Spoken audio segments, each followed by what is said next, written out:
Il n'y a pas longtemps, on a fait un petit truc assez amusant avec un billet de 20 € qui pouvait tenir en équilibre sur le bout des mains. C'était pas vraiment de la magie, c'était plus de l'équilibre, je le disais d'ailleurs à l'époque dans la présentation. Bien qu'à un moment donné, on pouvait effectivement le voir flotter entre les mains comme ceci. On va essayer aujourd'hui quelque chose qui s'approche beaucoup plus de ce que j'appellerais moi de la vraie magie, avec un billet de 20 € donc similaire au premier. On va lui donner une petite charge qu'on pourrait dire magnétique. Une charge en tout cas qu'il n'a pas. Il n'a pas dans sa valeur commerciale classique, dans sa valeur bancaire traditionnelle. En le frottant un peu sur le bord du pantalon, en le frottant un peu sur le bord du veston, eh bien, en le posant sur la main, vous allez voir qu'il peut attraper tout à coup des pouvoirs que vous ne soupçonnez pas. Un peu de magnétisme sur le bord du pouce, et là, le petit billet a tendance à coller au bord du pouce.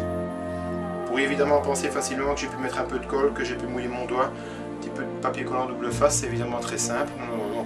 Je vais magnétiser toute ma main, et là on va arriver à faire des choses que vous ignoriez qu'il était possible de faire avec un petit billet de 20 € comme celui-ci. Donc sans faire adhérer le pouce, on va essayer de le faire monter, monter, monter. De la main gauche à la main droite. Et ça marche, et ça marche. Ça marche parce que j'ai donné dans ce petit billet de 20 € une charge magnétique. Une charge qu'il n'a donc pas dans sa configuration billet de banque pur. On recommence. Encore plus difficile, cette fois-ci je vais mettre le magnétisme un peu partout dans l'environnement du petit billet de 20 €. C'est pas très malin, mais ça marche.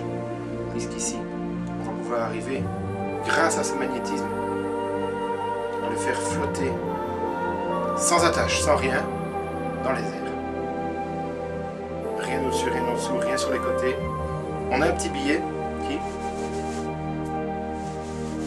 par la force du magnétisme qu'on lui donne, flotte dans les airs tout seul.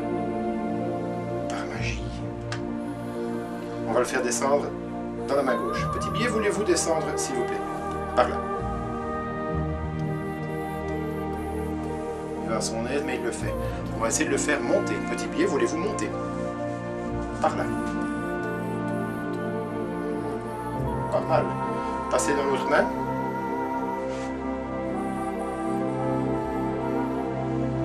Pas mal.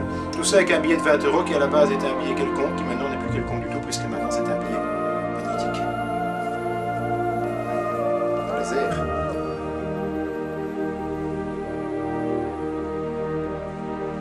À la maison, traînez-vous. Prenez un billet de 20 €, pliez-le en deux, tordez-le un petit peu de magnétisme sur le bord du doigt, ou un peu de magnétisme dans les airs. Ça marche. Ça marche toujours. Il faut simplement beaucoup de bonne volonté, pas trop de courant d'air sinon le billet s'envole parce qu'il ne faut pas oublier qu'il est quand même maintenu dans les airs mais maintenu par rien du tout, donc le moindre courant d'air fait que passer par la fenêtre.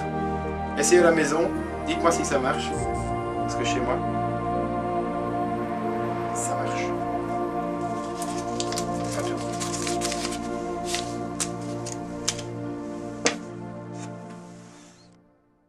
All that we see or seem is but a dream within a dream.